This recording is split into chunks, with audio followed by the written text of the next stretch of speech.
बेरोजगारी एवं भ्रष्टाचार के खिलाफ बोला युवक।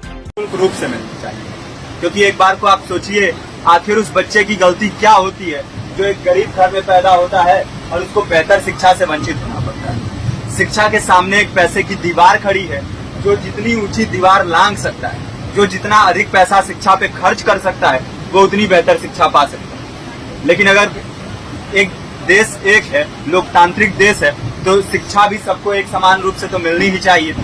आज परिस्थिति ये है कि एक तरफ तो प्राइवेट स्कूल हैं जो लूट के अड्डे बने हुए हैं, वहाँ पे आप एडमिशन कराने जाएंगे तो सिर्फ एडमिशन के नाम पे ही आपको 10,000 20,000 रुपए देना होगा। और कमीशन खोरी का ऐसा धंधा है कि कॉपी, किताब, टाई, बेल्ट, ड्रेस, जूता कहाँ से खरीदना है ये आप नहीं तय करेंगे वो प्राइवेट स्कूल वाले। यानी आम लोगों की मेहनत की आखिरी कौड़ी उनके जेब से वसूल लेना चाहते हैं। और दूसरी तरफ सरकारी स्कूलों में न तो पर्याप्त टीचर है, न पर्याप्त बिल्डिंगे हैं। 2019 का ही ये पुराना आंकड़ा है कि हर 100 में से 52 स्कूलों में या तो एक टीचर है या 2 टीचर हैं, और उन्हीं टीचरों के ऊपर जिम्मेदारी थोप दी जाती है कि जनगणना करो, मतगणना करो, पशु गणना करो, तमाम काम करवाए जाते हैं। और 19 के बाद से तब से कितने टीचर रिटायर हुए होंगे, और 18 के बाद से कोई टीचर की वैकेंसी भी नहीं है। आप खुद भी सोच सकते हैं ये परिस्थिति और कितनी बिगड़ी है। इसीलिए हम लोग ये मांग उठा रहे हैं, चाहे कोई राष्ट्रपति का बच्चा हो या किसी मजदूर का, सबको शिक्षा एक समान मिलनी चाहिए और निःशुल्क रूप से मिलनी चाहिए। प्रेमचंद ने अपने दौर में भी कहा था कि एक सभ्य समाज में ऊंची से ऊंची तालीम मुफ्त होनी चाहिए और इसका पूरा खर्च गवर्नमेंट को उठाना चाहिए, क्योंकि हमारे देश को फौज से ज्यादा आवश्यकता तालीम की है। और शिक्षा से जुड़ता हुआ ही दूसरा मुद्दा हम लोग उठा रहे हैं। दूसरा मुद्दा है रोजगार का।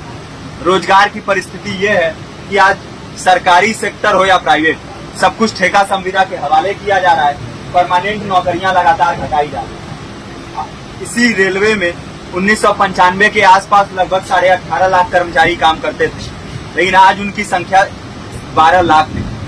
आप खुद भी सोच सकते हैं कितने बड़े पैमाने पे परमानेंट पदों को घटाया जा रहा है। और आज आलम ये है, एक तरफ लाखों पद खाली पड़े हैं, फिर भी कोई वैकेंसी नहीं निकलती।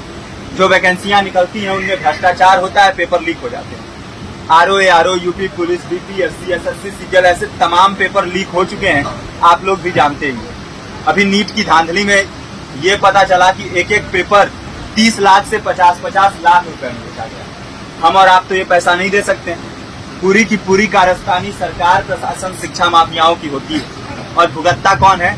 आम घरों के लोग, जो लोग सालों साल तैयारी करते हैं, दिन भर में 10-10 घंटे, 12-12 घंटे पढ़ते हैं, और इतनी कड़ी मेहनत के बाद, सालों साल की मेहनत के बाद उनके हाथ लगती है तो सिर्फ हताशा, निराशा, अवसाद।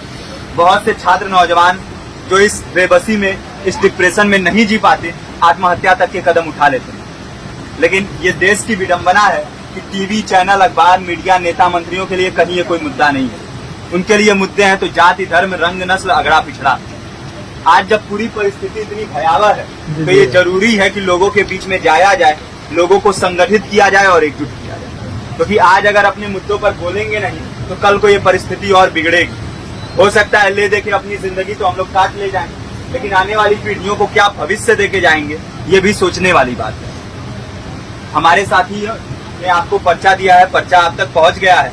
पर्चे में और भी बातें हैं, इसको पूरा विस्तार से पढ़िए। पर्चे में हमारा नंबर है, संपर्क कीजिए। फेसबुक का, इंस्टाग्राम का लिंक है, आप वहाँ पे जाएंगे तो आपको पता भी चलते रहेगा कि लगातार किन किन माध्यमों से हम इस अभियान को चला रहे हैं। नुक्कड़ नाटक, संगीत, शिक्षा सहायता मंडल, लाइब्रेरी, तमाम माध्यमों से इस अभियान को चला रहे हैं और कोशिश कर रहे हैं कि बड़े से बड़े पैमाने पर हर जगह पे लोगों को संगठित किया जाए और एकजुट किया जाए। आपके बीच भी आए हैं, आपका साथ और सहयोग दें। साथ इस रूप में कि आप भी हमारे इस कारवां और इस मुहिम से जुड़ी